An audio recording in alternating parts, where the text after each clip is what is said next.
Bila dilihat dari segi sumber daya manusia atau SDM, kemampuan SDM Indonesia tidak kalah saing dengan SDM dari luar negeri. Namun posisi strategis di bidang industri di Indonesia umumnya banyak diisi tenaga kerja asing. Di tengah serbuan tenaga asing ke Indonesia, SDM lokal Indonesia yang berkualitas berpaling ke negeri orang. Banyak kaum intelektual lari ke luar negeri.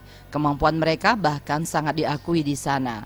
SDM Indonesia memiliki kemampuan yang tak kalah baik, namun tidak ada program pendidikan di Indonesia yang menunjang kelebihan itu. Selain kurangnya fasilitas untuk riset, kesejahteraan para peneliti khususnya sangat jauh berbeda apabila dibandingkan dengan kolega mereka di luar negeri. Banyak tenaga kerja Indonesia bekerja di negara tetangga karena SDM Indonesia lebih dihargai seperti yang diungkapkan oleh Dirjen Penguatan Inovasi Kemeristek Dikti Chumain Apis saat ditemui dalam sebuah seminar nasional di Denpasar.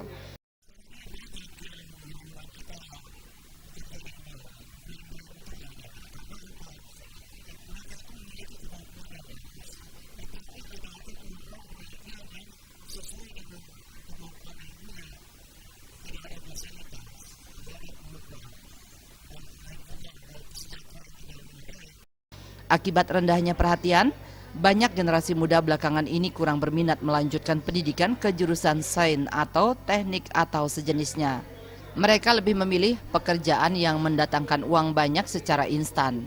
Chumain Apis menambahkan, ke depan pemerintah seharusnya lebih memperhatikan insan peneliti maupun orang dengan intelektual tinggi sehingga mereka merasa lebih dihargai di negara sendiri. Meriantika dan Joka Andika, Bali TV.